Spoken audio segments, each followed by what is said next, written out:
नमस्कार, आपका बहुत बहुत स्वागत है आर्यन टीवी नेशनल में और मैं हूं आपके साथ वर्षा शर्मा। रुक करेंगे देश और दुनिया की तमाम खबरों की ओर। प्रधानमंत्री नरेंद्र मोदी ने अपने नमो ऐप पर वर्ष 2025 की अपनी यात्रा से जुड़ी बतादी की प्रस्तुतियां साझा की हैं। इस यात्रा में देश विदेश के महत्वपूर्ण राजकीय और सांस्कृतिक कार्यक्रमों में उनकी भागीदारी के साथ साथ आम लोगों से हुई दिल को छूने वाली मुलाकातों की तस्वीरें शामिल हैं। प्रधानमंत्री की 2025 की यात्रा में पवित्र मंदिरों के दर्शन, सीमावर्ती क्षेत्रों का दौरा, प्रमुख इंफ्रास्ट्रक्चर परियोजनाओं का निरीक्षण और लोगों पर केंद्रित कार्यक्रमों में सहभागिता प्रमुख रही। साझा की गई तस्वीरों में प्रधानमंत्री का जनसंवाद, सांस्कृतिक कार्यक्रमों में सहभाग और विकास कार्यों की समीक्षा साफ दिखाई देती है। नमो ऐप पर साझा की गई इन प्रस्तुतियों के जरिए प्रधानमंत्री ने देशवासियों को अपने वर्ष भर के कार्य, यात्राओं और जनसंपर्क अभियानों से रूबरू करवाया है।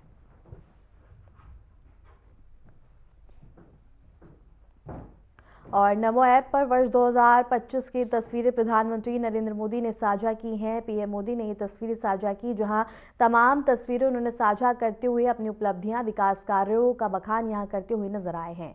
जनसंवाद और विकास कार्यों की तस्वीरें यहां देखने को मिली हैं और इसके साथ ही बता दें कि अभियानों से रूबरू करवाया गया, जहां समीक्षा साफ दिखाई देती है और इसके साथ ही परियोजनाओं का निरीक्षण और तमाम चीजें इन तस्वीरों में दिखाई गई हैं। इसके साथ ही बता दें कि प्रधानमंत्री नरेंद्र मोदी ने अपने नमो ऐप पर वर्ष 2025 की अपनी यात्रा से जुड़ी प्रस्तुतियां साझा की हैं। इस यात्रा में देश विदेश के महत्वपूर्ण और सांस्कृतिक कार्यक्रमों में उनकी भागीदारी के साथ साथ आम लोगों से हुई दिल को छूने वाली मुलाकातों की तस्वीरें शामिल हैं। प्रधानमंत्री की 2025 की यात्रा में पवित्र मंदिरों के दर्शन, सीमावर्ती क्षेत्रों का दौरा, प्रमुख इंफ्रास्ट्रक्चर परियोजनाओं का निरीक्षण और लोगों पर केंद्रित कार्यक्रमों में सहभागिता प्रमुख रही। साझा की गई तस्वीरों में प्रधानमंत्री का जनसंवाद, सांस्कृतिक कार्यक्रमों में सहभाग और विकास कार्यों की समीक्षा साफ दिखाई देती है। नमो ऐप पर साझा की गई इन प्रस्तुतियों के जरिए प्रधानमंत्री ने देशवासियों को अपने वर्ष भर के कार्य, यात्रा और जनसंपर्क अभियानों से रूबरू करवाया है।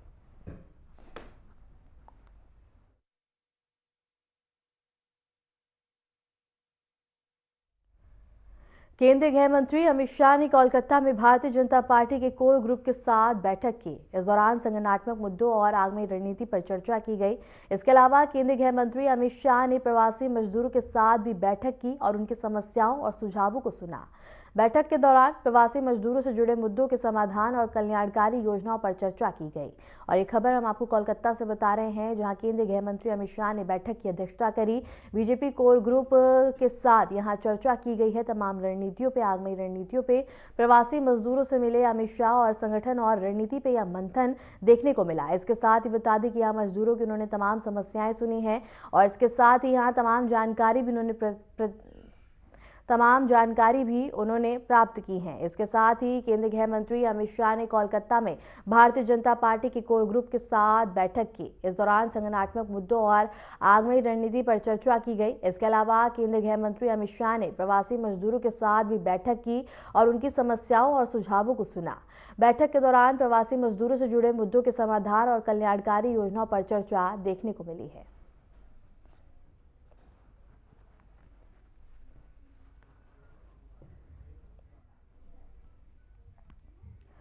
अयोध्या स्थित श्री राम मंदिर में प्राण प्रतिष्ठा द्वादशी के आयोजन को लेकर पूरी तैयारियां कर ली गई हैं। कार्यक्रम से पहले मंदिर परिसर और आसपास के क्षेत्रों में बैरिकेडिंग, स्वच्छता अभियान और सजावटी होर्डिंग्स लगाए गए हैं। इस अवसर पर रक्षा मंत्री राजनाथ सिंह और उत्तर प्रदेश के मुख्यमंत्री योगी आदित्यनाथ के अयोध्या पहुंचने का कार्यक्रम है, जिसे देखते हुए सुरक्षा और प्रशासनिक व्यवस्थाएं चाक चौबंद कर दी गई हैं। प्रशासन द्वारा यातायात व्यवस्था, श्रद्धालुओं की सुविधा और सुरक्षा को लेकर विशेष इंतजाम किए गए हैं। प्राण प्रतिष्ठा द्वादशी को लेकर श्रद्धालुओं में उत्साह का माहौल है और अयोध्या पूरी तरह धार्मिक और उत्सव के रंग में नजर आ रही है। अयोध्या से एक खबर हम आपको बता रहे हैं, जहां प्राण प्रतिष्ठा की तैयारियां पूरी। राम मंदिर में काफी ज्यादा उत्सव का माहौल देखने को मिल रहा है। रक्षा मंत्री राजनाथ सिंह और सीएम योगी आदित्यनाथ का आगमन है। अयोध्या में सुरक्षा चाक चौबंद कर दी गई है। श्रद्धालुओं में काफी ज्यादा उत्साह देखने को मिल रहा है।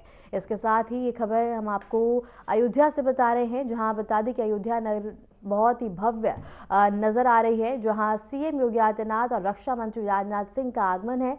अयोध्या स्थित श्री राम मंदिर में प्राण प्रतिष्ठा द्वादशी के आयोजन को लेकर तैयारियां पूरी कर ली गई हैं। कार्यक्रम से पहले मंदिर परिसर और आसपास के क्षेत्रों में स्वच्छता अभियान और सजावटी होर्डिंग्स लगाए गए हैं।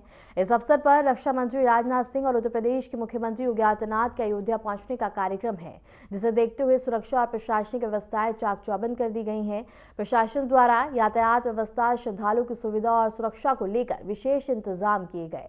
प्राण प्रतिष्ठा को लेकर श्रद्धालुओं में उत्साह का माहौल है और अयोध्या पूरी तरह धार्मिक और उत्सव के रंग में नजर आ रही है।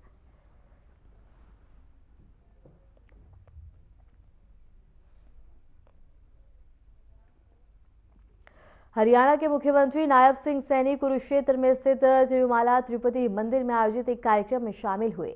इस दौरान मुख्यमंत्री ने मंदिर में दर्शन किए और कार्यक्रम में सहभागिता की। कार्यक्रम के दौरान मुख्यमंत्री सैनी ने श्रद्धालुओं से मुलाकात की और आयोजन से जुड़े व्यवस्थाओं का जायजा भी लिया। मंदिर परिसर में सुरक्षा और प्रशासनिक व्यवस्थाएं चाक चौबंद रहीं और तमाम यहां लोग भी मौजूद रहे। कुरुक्षेत्र से ये खबर हम आपको बता रहे हैं, जहां तिरुपति मंदिर पहुंचे सीएम सैनी और इसके साथ ही यहां उन्होंने दर्शन और आशीर्वाद प्राप्त किया। मंदिर कार्यक्रम में सहभागिता दर्ज कराई। श्रद्धालुओं से मिले सीएम सैनी और सभी में काफी ज्यादा उत्साह यहां देखने को मिला। सुरक्षा की बात करें तो तमाम व्यवस्था की गई और इसके साथ ही प्रशासनिक व्यवस्थाएं भी यहां चाक चौबंद नजर आई हैं। मुख्यमंत्री ने मंदिर में दर्शन किए। हरियाणा के मुख्यमंत्री नायब सिंह सैनी कुरुक्षेत्र में स्थित तिरुमला तिरुपति मंदिर में आयोजित एक कार्यक्रम में शामिल हुए। इस दौरान मुख्यमंत्री ने मंदिर में दर्शन किया और कार्यक्रम में सहभागिता की। कार्यक्रम के दौरान मुख्यमंत्री नायब सिंह सैनी ने श्रद्धालुओं से मुलाकात की और आयोजन से जुड़े व्यवस्थाओं का भी जायजा लिया। मंदिर परिसर में सुरक्षा और प्रशासनिक व्यवस्थाएं भी चाक चौबंद रहीं।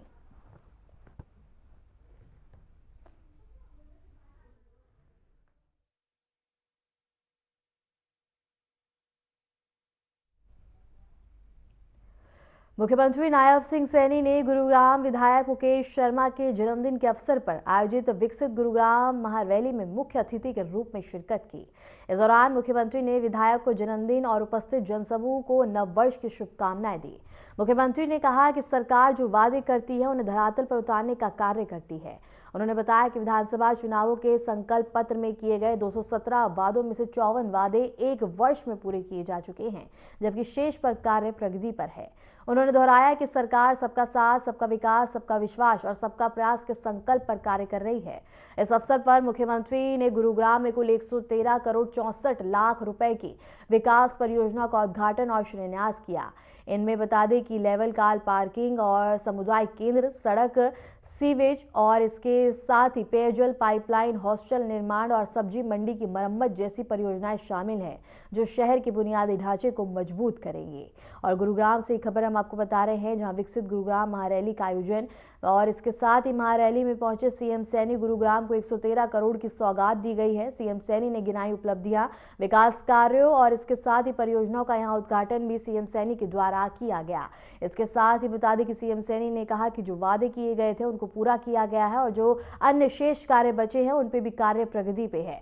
इसके साथ ही मुख्यमंत्री ने कहा कि सरकार जो वादे करती है वो पूर्ण करती है। मुख्यमंत्री नायब सिंह सैनी ने गुरुग्राम विधायक मुकेश शर्मा के जन्मदिन के अवसर पर आयोजित विकसित गुरुग्राम महारैली में बता दें कि मुख्य अतिथि के रूप में शिरकत की।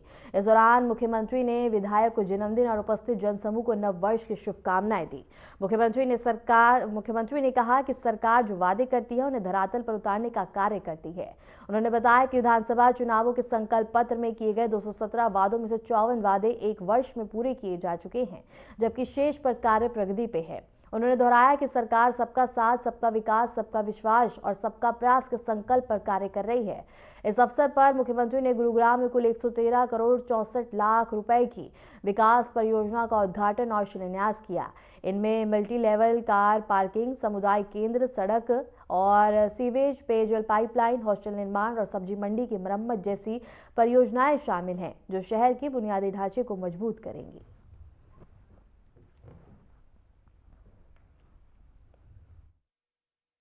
साथियों, आज हरियाणा विकास के पथ पर तेजी से आगे बढ़ रहा है। यह सब देश के यशस्वी प्रधानमंत्री आदरणीय नरेंद्र मोदी जी की जो दूरगामी सोच है। मोदी जी ने जो प्रदेश में आपकी अपनी जो डबल इंजन की सरकार है, ये उसकी ताकत का कमाल है कि आज हरियाणा गति से आगे बढ़ रहा है।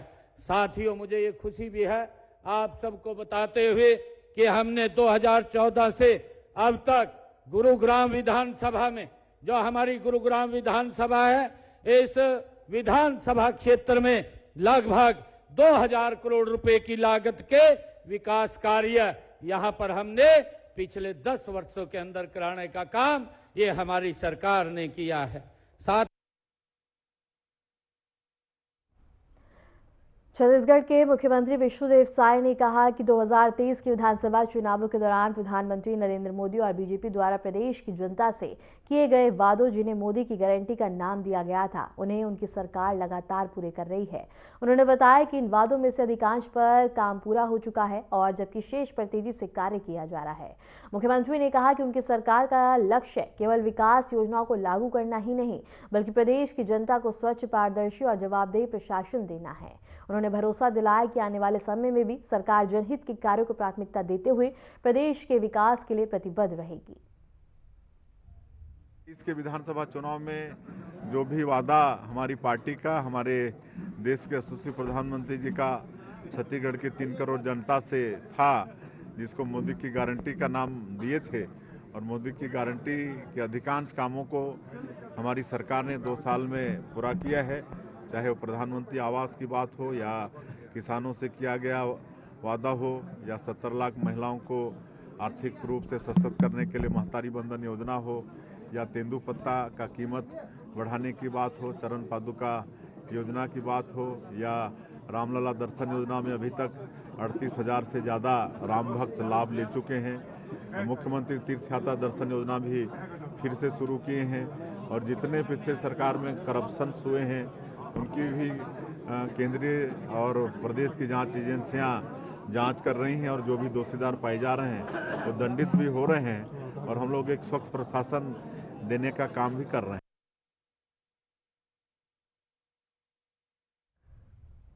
भोपाल में भगवान श्री राम के भव्य और दिव्य धाम की स्थापित की गई है और जिसका दर्शन करने का अवसर श्रद्धालु को मिला है। इस भव्य धाम के दर्शन को लोग अत्यंत गौरव और आनंद का अनुभव बता रहे हैं। भक्तों ने भगवान श्री राम की भक्ति में लीन होकर श्रद्धा भाव से पूजा अर्चना की। आयोजन में धार्मिक उत्साह और भक्ति का अद्भुत वातावरण भी देखने को मिला, जिससे सभी के मन को प्रसन्न और दिव्य अनुभूति से भर दिया है। जय श्री राम। हमारा सबका सौभाग्य है, 500 साल का हमारे समाज का संघर्ष और बलिदानों की, तमाम प्रकार के संघर्षों की बहुत गौरवशाली विरासत रही। हमारे समाज ने एक दिन, एक समय कभी भी अपने आंखों से वो दृश्य भुलाया नहीं, और अंततः विजय प्राप्त करके भव्य दिव्य मंदिर बना करके हमारी अपनी सनातन संस्कृति की ध्वजा को एवरेस्ट की ऊंची चोटी से भी ऊंचा भाव लेकर के यशस्वी प्रधानमंत्री के नेतृत्व में सुप्रीम कोर्ट के निर्णय के बाद न केवल भव्य दिव्य मंदिर बना, बल्कि आज दुनिया के सामने हमारे अमर संघर्ष का प्रतिमान बना है। हम सबको मालूम है, भगवान राम का धाम जब आनंद से जगमगाता तो ऐसे में हमारे अपने रोम रोम में राम राम का ध्वनि निकल के आती है, वो एहसास होता है। हमारी सरकार भी इस परमात्मा की दया से सांस्कृतिक अनुष्ठान का पर्व चल रहा है। जैसे हमारे यहाँ कहा गया, शिवाय नमः, विष्णुवे नमः, शिवाय नमः, विष्णुवे नमः। यहाँ भोपाल के अंदर भगवान राम का भव्य दिव्य धाम की प्रतिकृति का दर्शन हो रहा है। हम सब आनंद में डूबे। और बताना चाहूंगा, भोपाल हमारे मध्य प्रदेश की राजधानी है, इसलिए विक्रमादित्य को भी नहीं भूले। विक्रमादित्य का द्वार का भूमि पूजन है।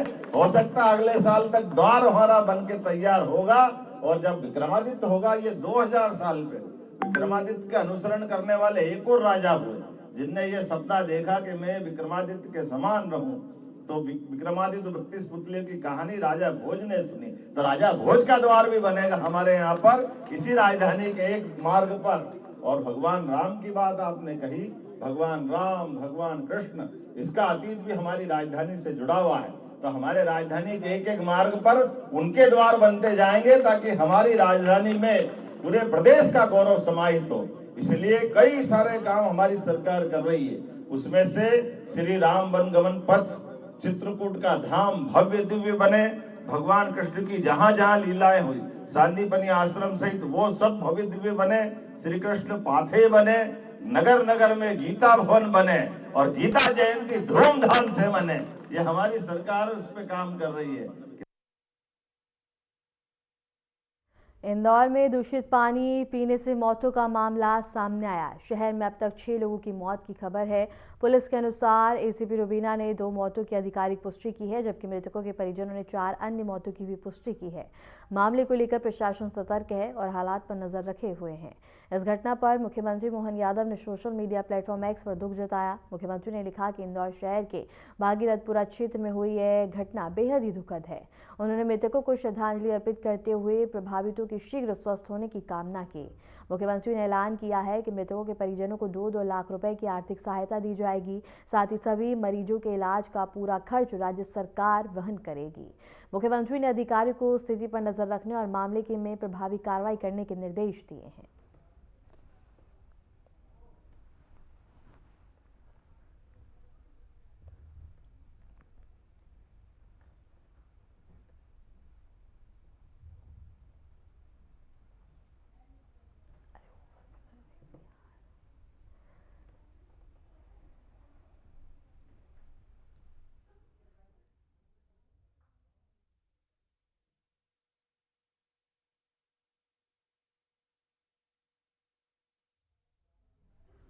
नए साल 2025 के स्वागत से पहले देश भर के धार्मिक और पर्यटन स्थलों पर श्रद्धालु और पर्यटकों की भारी भीड़ देखने को मिल रही है। श्री बांके बिहारी मंदिर में बड़ी संख्या में भक्त दर्शन के लिए पहुंचे। वहीं वर्ष 2025 के आखिरी दिन श्री माता वैष्णो देवी मंदिर में भी पूजा अर्चना के लिए श्रद्धालुओं की लंबी कतारें लगी हैं। कन्याकुमारी में लोगों ने साल 2025 का अंतिम सूर्योदय देखा है। श्री राम जन्मभूमि मंदिर की प्राण प्रतिष्ठा द्वादशी की दूसरी वर्षगांठ पे भी भक्तों का तांता लगा रहा। इसके अलावा नैनीताल में पर्यटकों की भारी भीड़ देखी गई, जबकि हरिद्वार में श्रद्धालु दर्शन के लिए पहुंचे हैं। और ये तस्वीरें हम आपको दिखा रहे हैं।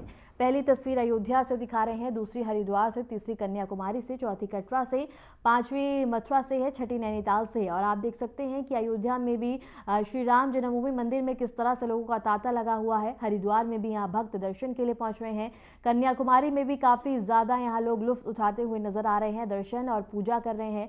इसके साथ ही माता वैष्णो देवी के मंदिर में भी श्रद्धालुओं का तांता काफी ज्यादा देखने को मिल रहा है, जहां काफी ज्यादा सभी उत्साहित नजर आ रहे हैं। मथुरा में श्री बांके बिहारी मंदिर में भी काफी ज्यादा श्रद्धालुओं की भीड़ लगी है। नैनीताल में भी काफी ज्यादा श्रद्धालु का तांता लगा। और इन सभी तस्वीरों में आप देख सकते हैं कि नववर्ष पर तीर्थ यात्रियों की किस तरह से भारी भीड़ और तादाद देखने को मिल रही है। नए साल से पहले सभी जगह बता दें कि धार्मिक उत्साह देखने को मिल रहा है।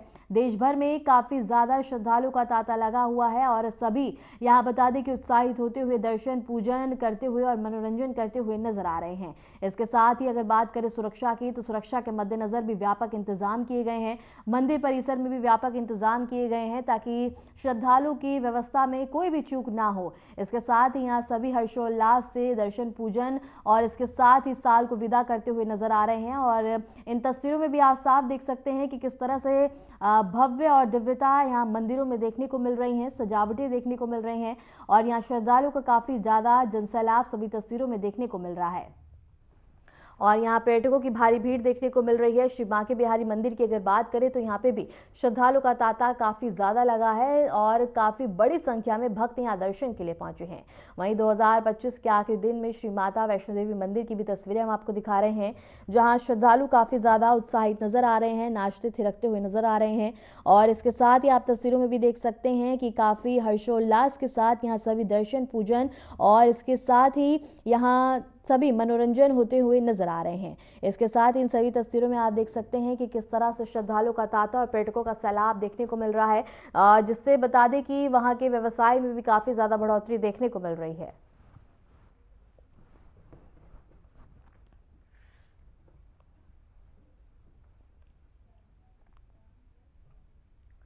दिल्ली सहित कई राज्यों में घना कोहरा और शीतलहर का प्रकोप लगातार जारी है। राष्ट्रीय राजधानी दिल्ली में स्मॉग की मोटी परत छाई हुई है, जिससे दृश्यता प्रभावित हो रही है। द्वारका एक्सप्रेसवे से सामने आए वीडियो में स्मॉग का असर साफ देखा जा सकता है। प्रदूषण के कारण लोगों को सांस लेने में दिक्कतों का सामना करना पड़ रहा है। उत्तर प्रदेश में भी शीतलहर के साथ घना कोहरा छाया हुआ है।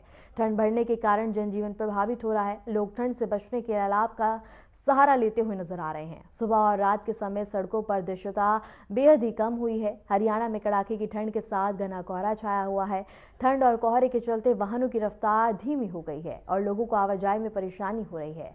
असम में शीतलहर का प्रकोप जारी है। घने कोहरे के कारण तापमान में गिरावट दर्ज की गई है, जिससे सामान्य जनजीवन प्रभावित हो रहा है। जम्मू कश्मीर में भी तापमान में लगातार गिरावट के साथ कश्मीर घाटी में शीतलहर जारी है।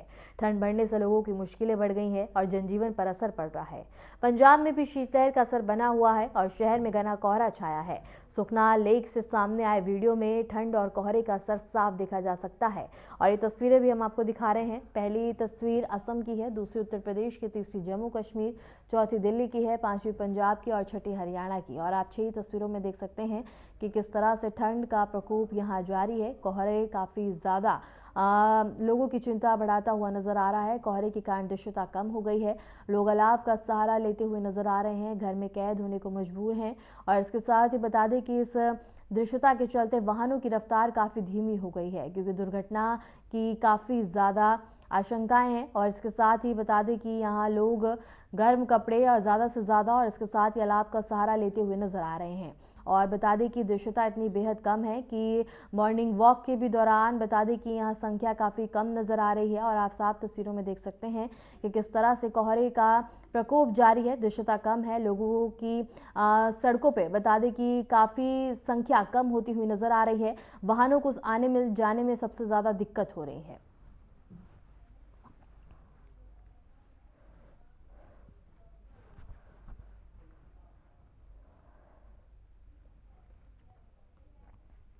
ईरान में सड़कों पर उतरी जनता ने सरकार के खिलाफ आवाज बुलंद की है। क्या ये प्रदर्शन सिर्फ आर्थिक संकट के खिलाफ है या फिर नागरिक अधिकारों और स्वतंत्रता की मांग भी इसमें शामिल है?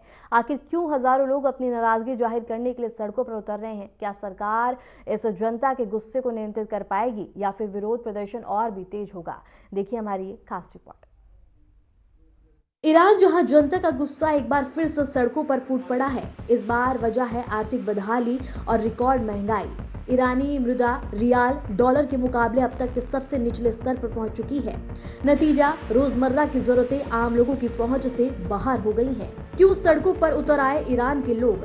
ईरान के कई शहरों में सड़कों पर प्रदर्शनकारी हाथों से लेकर पोस्टर और लगा रहे नारे।